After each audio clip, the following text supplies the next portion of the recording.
बिस्मिल्लाहिर्रहमानिर्रहीम। अस्सलामु अलैकुम। इस्लामाबाद हाई कोर्ट के जस्टिस मियां गुल हसन औरंगजेब ने आखिर वो कर दिखाया जिसका उन्होंने दावा किया था। हुकूमत और ताकतवर हलकों ने बिल आखिर घुटने टेके हैं। बहुत बड़ी आम डेवलपमेंट है, इस पर हम बात करेंगे। शीर अफजल मरवत को तहरीक इंसाफ से फारग कर दिया गया है। नोटिफिकेशन जाली है या असली है? और तहरीक इंसाफ के अंदर जो इस वक्त लड़ाई चल रही है, ये इमरान खान के काज को कितना नुकसान पहुंचा रही है, इस हवाले से कुछ खबरें हैं, उन पर भी बात करेंगे।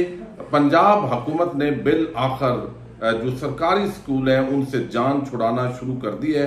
हजारों स्कूलों को मैडम चीफ मिनिस्टर ने प्राइवेटाइज कर दिया है। इसका क्या इम्पैक्ट होगा, इस पर भी बात करेंगे। उम्मीद है आप वीडियो समाप्त करेंगे और अपने कीमती फीडबैक से जरूर आगाह करेंगे। आम पाकिस्तानियों की जरूरत होती है अशिया खुर्दोनोश, रोजगार के मौके और उनका चूल्हा जलता रहे। लेकिन आप देख रहे हैं कि पाकिस्तान का जो इस वक्त सिस्टम है वो पूरी तरह अशराफिया और बदमाशिया के कब्जे में है। जहां पर पार्लियामेंट ने अपने अल्ले तल्लों के लिए अपनी जो ट्रेवलिंग थी उस अलाउंस के अंदर भी इजाफा किया। फिर हमने देखा कि जो हमारे फौजी भाई हैं उनके जो निजी कारोबारी इदारे हैं वहां पर जो है वो सेल परचेज के ऊपर जो टैक्स है वहां उनको भी गुंजाइश दी गई। यानी जो सरकारी रिटायर्ड और हादर सर्विस जो ब्यूरोक्रेट हैं वो मिलिट्री के हों या सिविल के हों, उनके लिए गुंजाइशें पैदा की गई। और फिर हमने देखा कि अभी यूसुफ रजा गिलानी जो एक साबिक वजीर आजम है और मौजूदा चेयरमैन सेनेट है, उन्होंने जाना था अपने नवासे की तकरीब के अंदर लंदन में और कहा गया कि सरकारी दौरा बनाएं और उस पर जो है वो किसी तरीके से वो जाएं, अपने 2 बच्चों और फैमिली को साथ लेके सरकारी दौरे पे अवाम के टैक्स पेयर के पैसे पे जो है वो बैरून मुल्क गए हैं। लेकिन जहां पे आम आदमी को रिलीफ का मामला होता है, बिजली के बिल, कैपेसिटी पेमेंट, दीगर चार्जेस, हर किस्म के टैक्स लगा के वो डाल दिए जाते हैं आम आदमी पर। इसी तरह आटा, चावल, चीनी, जितनी अशिया खुर्दोनोश है उस पर भी टैक्सेस बढ़ा दें। एक्सपोर्ट बंद है, इंपोर्ट जो है वो भी काफी बड़ी तादाद के अंदर हो रही है। और जिस जिस जगह से आम आदमी को कोई रिलीफ देने की बात हो तो हुकूमत कहती है शहबाज शरीफ साहब, मरियम नवाज, दीगर के बड़े मुश्किल फैसले करने पड़ेंगे। भाई मुश्किल फैसला तो ये है कि आपकी जो लंदन के अंदर जायदादें हैं, जो आपकी जायदादें जो है वो इसी तरह जिस तरह दुबई के अंदर और दीगर मुल्कों के अंदर आले जरदार की हैं, तो वो आप अपनी प्रॉपर्टीज बेच के पाकिस्तान के अंदर आए, कम से कम चलें, लूटा हुआ माल वापस नहीं करते तो यहां पे इन्वेस्ट करें। तो हम कहें कि जी ये आपने मुश्किल फैसला किया है। ये जो काम अभी हुकूमतें कर रही है, निगरान हुकूमत, और अभी इसके अंदर ये तो कोई गंगू तेली भी बिठा दें तो वो भी कर लेगा कि भाई इस महीने का कितना खर्चा है, कितना हमने मजीद जो है वो टैक्स बढ़ाना है, तो अच्छा इतना बढ़ा दें, बिजली पे डाल दें, इतना गैस में डाल दें, इतना फलां के अंदर डाल दें। तो ये तो एक बड़ा सादा सा फार्मूला है और अपनी अयाशियां कितनी बढ़ानी है। अब इसी तरीके से ये सरकारी स्कूल है बेसिक, यानी इसके अंदर अब ये प्राइमरी स्कूल है, एलिमेंट्री स्कूल है, हाई स्कूल्स हैं, वहां पे एक आम दूर दराज देहातों के अंदर जो टीचिंग स्टाफ है वो उनको जाके पढ़ाता है। अब इसके अंदर कुछ ऐसे स्कूल थे जिनमें 1 टीचर थे, फिर 2 टीचर थे, फिर 3 थे, तो ये फेज बनाया गया। मैंने अभी चेक किया, हमारे शुएब रियाज साहब हैं टीचर, उनसे, और उन्होंने मुझे कुछ डिटेल्स दी और मुझे पता चला कि यहाँ पे जिस तरीके से हुकूमत ने प्लान किया कि भाई जान छुड़ाओ इनसे। भाई क्यों, आपसे जान क्यों ना छुड़ाएं? आप इस मुल्क पर बोझ हैं, तो आप आवाम से, जहां पे आम आदमी एक पढ़ा लिखा नौजवान उसके अंदर मेल है, फीमेल है, वो टीचिंग कर रहे हैं, तो बजाय इसके कि उन स्कूल की आप बेहतरी की तरफ तवज्जो दें। पूरी दुनिया कहां जा रही है, आप बेहतरी की तरफ तवज्जो दें। जहां 1 टीचर है वहां 4 टीचर करें, बच्चों की तादाद को बढ़ाएं।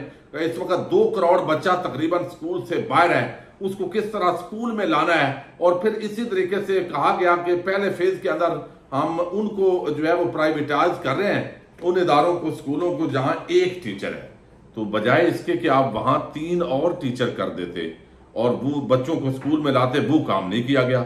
दूसरे फेज के अंदर हम वो निजकारी करेंगे अभी जो है जहां पे 2 टीचर हैं, फिर तीसरे फेज में जहां 3 टीचर हैं, इन टीचर्स को जो बाकी स्कूल होंगे वहां पे इंडक्ट किया जाएगा। और बिल आखिर इसका क्या होगा कि ये बिल आखिर सारा तालीमी सिस्टम जो है जो आम बच्चों ने, यानी जो सरकार ने यही तालीम उनको कुछ जो है वो दे रही थी, फ्री दी जा रही थी, और वो भी उससे छीनने का ये प्लान जो है ये कामयाब हो रहा है। और इसके अंदर 5800 के करीब जो स्कूल है वो प्रॉपर तरीके से फेज 1 के अंदर उनको प्राइवेटाइज कर दिया गया है।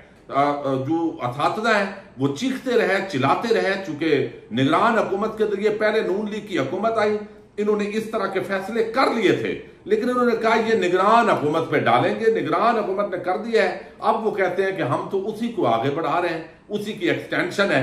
तो ये हजारों नौजवानों को मजीद बेरोजगार करना, सरकारी स्कूलों को प्राइवेटाइज करना, गरीब आदमी पर जो है वो ये जो है वो आम तालीम के दरवाजे बंद करने की तरफ ये एक ऐसा जालमाना फैसला है इस हुकूमत का।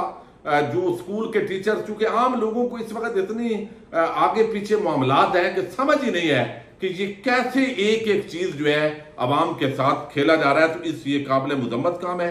NGOs के हाथों बिल आखिर ये स्कूल दिए जाएंगे, और जहां बच्चे फ्री एजुकेशन ले रहे हैं फिर वो प्राइवेटाइज करके इसी तरीके से, और जो टीचर होंगे वो भी 10-20 हज़ार पे मजबूर नौजवानों को रखा जाएगा। और तालीम, हालांकि सरकारी स्कूलों की अभी तो प्राइमरी स्कूल है, फिर एलिमेंट्री, फिर हाई स्कूल भी ये दे देंगे। ये बहुत बड़ा मामला होने जा रहा है। इस पर पाकिस्तान की और पंजाब की आवाम को जो है वो बहरहाल देखने की जरूरत है। अब हम आते हैं सियासी खबरों की तरफ। गुज़श्ता रोज जस्टिस मियां गुल हसन औरंगजेब ने जो शबीर गिल है, डॉक्टर शहबाज गिल के भाई, उनके केस के अंदर कहा था कि भाई ऐसा नहीं होगा, यानी आप IG हो या दूसरा हो, जाइए वजीर आजम के सामने ये सारा मामला रखना है, वजारत दिफा, और हम इनको नहीं देखेंगे, इस पे अमल होना चाहिए। और ये जो काम है ये नहीं हो सकता कि आप लोगों को उठाएं और वर्दियों के अंदर उठाएं, आप उठा के तो फिर उसके जिम्मेदार न हो। फिर खास तौर पर ये उससे भी खतरनाक बात है कि आके एजेंसियां कहें कि हमें तो पता ही कोई नहीं है। यानी इतने बुद्धू ना बने, फीडर पीते बच्चे ना बने। तो ये उन्होंने कहा कि आपको पेश करना पड़ेगा। ये बड़ी खुशाइंद बात है कि बिल आखिर ये जो हुकूमत है, जिस तरह एक फाशिज्म इस फार्म 47 की हुकूमत में हो रही है, वो बिल आखिर जो है इन्होंने डॉक्टर शहबाज गिल जो है उनके भाई बादियाब हो गए हैं, वो बाखरियत घर पहुंच गए। और इसका क्रेडिट इस्लामाबाद हाईकोर्ट के उन 6 जज जिन्होंने खत लिखा था और उसके बाद वो डट के खड़े हैं, और जो उन्होंने पैगाम दिया है ये उनको जरूर शाबाश जाती है, ताकि इस तरह के अगर जज अदालतों के अंदर बैठे होंगे तो फिर ही आम लोगों को इंसाफ की फराहमी जो है वो हो सकती है। अब दूसरी तरफ इस वक्त तहरीक इंसाफ के अंदर एक बड़ी लड़ाई है। इमरान खान जेल में है, उनको मुख्तलिफ लोग मिलने जाते हैं, जो बात वो बाहर आके करते हैं वो बात कई दफा कंट्राडिक्शन होती है उनकी आपस के अंदर ही, और फिर केसेस इतने ज्यादा हैं, वकला ने होल्ड किया हुआ है। जो असल लीडरशिप है वो काफी अरसे से आपको इल्म है अंडरग्राउंड है। इन मामलात के अंदर जो शख्स जिसने तहरीक इंसाफ के अंदर एक नई जान डाली वो डॉक्टर ये शेर अफजल मरवत है।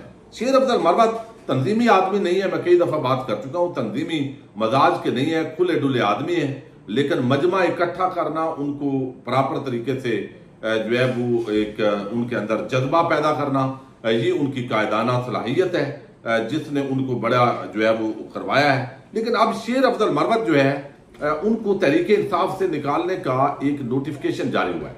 ये नोटिफिकेशन जो है वो चेयरमैन बैरिस्टर अली गौर कहते हैं कि उनको तो पता ही कोई नहीं है, और ये कहीं के कमेटी के अंदर डिस्कस भी नहीं हुआ।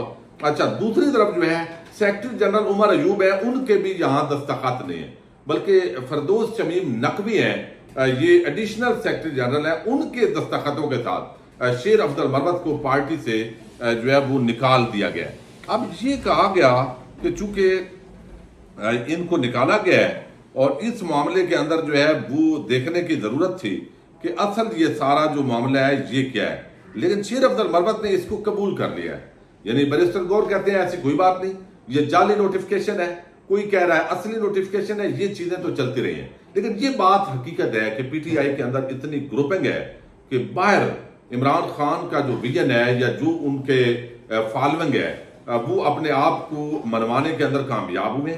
8 फरवरी को लोगों ने वोट बैंक भी दिया है, यानी वोट भी दिया है, लेकिन उसके बाद जो पार्टी के अंदरूनी इख्तलाफात है, और वो तबका इस वक्त पार्टी के अंदर है जो अवाम को निकाल नहीं सकता। अगर लाखों लोग पुरअमन तरीके से तहरीक इंसाफ 8 फरवरी के बाद निकालने के अंदर कामयाब हो जाती तो इस वक्त तक इमरान खान जो है वो बाहर आ चुके होते। लेकिन चूंकि एक खौफ की फिदा है और उस फिदा में ऐसा तबका इस वक्त पार्टी के ऊपर है, या मजबूरी कह रहे हैं पार्टी की, कि वो लोगों को निकाल नहीं सका, वो मोमेंटम नहीं बरकरार रख सका, जिसकी वजह से अब इंतकामी कार्रवाइयों के अंदर तेजी हो रही है। और जिस शख्स ने सबसे आम फरीदा सर अंजाम दिया इस मामले के अंदर, उसको मुख्तलिफ चीजें इमरान खान के कान भर के तो उसको निकाल दिया गया। ये शेर अफजल मरवत है। हालांकि इनको कन्विंस किया जा सकता था कि भाई ये आपकी खामियां हैं तंजीमी मामलात के अंदर, वो आप दूर करें, लेकिन ऐसा नहीं किया गया। अब जो है शेर अफजल मरवत ने इस फैसले को वेलकम कर दिया है। यानी एक तरफ कहा जा रहा है कि ये जाली नोटिफिकेशन है, लेकिन दूसरी तरफ जो है उन्होंने कहा है कि मुझे ये फैसला मंजूर है। लेकिन मैं इमरान खान जो मेरे कल भी कायद हैं, आगे भी कायद होंगे, मैं उनको मिलना चाहूंगा और मैं उनको बताना चाहूंगा कि मेरे खिलाफ किस तरह जो है वो आपके दिन जो कान के अंदर है ना वो जहर भरा गया। वो कहते हैं उनका मौकफ आया, मैं पार्टी के फैसले का एहतराम करता हूं, लेकिन एक बात वादे कर दूं, खान का सिपाही था, हूं और रहूंगा, और अपनी हैसियत में लीडर की रिहाई की जो कोशिश कर सका करूंगा। मैं कौमी असम्बली के नशिस्त के हवाले से हल्के और कबीले के लोगों को एतमाद में लूंगा। मेरे कायद के कानों में मेरे खिलाफ जहर खोला गया है, गलतफहमियां पैदा की गई हैं। मैं कोशिश करूंगा लीडर से मिलकर अपने मौकफ उनके सामने पेश करूं, और मैं उन्हें मुतमईन करने की कोशिश करूंगा कि अगर वो मुतमईन ना हुए तो सीट उनकी अमानत है, उसी वक्त वापस लौटा दूंगा। मुझे यकीन है मेरा लीडर जल्द रिहा होगा। पार्टी के अंदर किसी लीडर या कारकुन की मेरे किसी फेल या दिल आजारी हुई हो तो तय दिल से मैं मादरत खा हूं।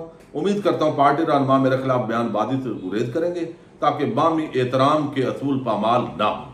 अच्छा, ये सारी चीजें उन्होंने, मैं समझता हूं, बहुत ही अच्छी उन्होंने बयान की है। लेकिन बहरहाल इस वक्त आप अंदाजा करें कि चेयरमैन जो पार्टी का बनाया गया बैरिस्टर गौहर, उसको भी पता नहीं है कि ये नोटिफिकेशन कैसे जारी हुआ है, कहां डिस्कस हुआ है। इमरान खान ने बहरहाल ये खबरें आई थी अडयाला जेल के जराये से कि 1 महीने के लिए उनकी मुअत्तली के हवाले से कोई कहा था, लेकिन अब पार्टी से निकाल कर इतना सख्त फैसला करना, इसका फिर वादे तौर पे मतलब यह है कि पार्टी के वो लोग कब्जा कर चुके हैं जिन्होंने ना इमरान खान की रिहाई होने देनी है और ना किसी ऐसे बंदे को रहने देना है जो काल दे और बंदे निकल सके, उसको सुनने के लिए आ सके। तो ये चीज जो है बहरहाल पीटीआई के अंदर से जो जितना नुकसान पहुंच रहा है वो बाहर से उतना नुकसान नहीं पहुंच पाया। बहरहाल देखते हैं, इस वक्त बगैर एक जंग है, एस्टैब्लिशमेंट और इमरान खान आमने सामने है, एस्टैब्लिशमेंट और अदलिया के कुछ जजद आमने सामने हैं। लेकिन दूसरी तरफ पाकिस्तान बार काउंसिल के मखसूस किरदार जाके ताकतवरों की झोली में जिस तरह बैठे और उन्होंने मुआहदा साइन किया है, और ये बुनियादी तौर पर सरेंडर का ही एक ऐसा मुआहदा है जहां पर जमहूरियत कुछ वकला के जो नाम निहाद लीडर हैं उन्होंने गिरवी रखी है। इस पर भी बहुत बात हो रही है। पाकिस्तान जिंदाबाद, पाक फौज पाइंदाबाद।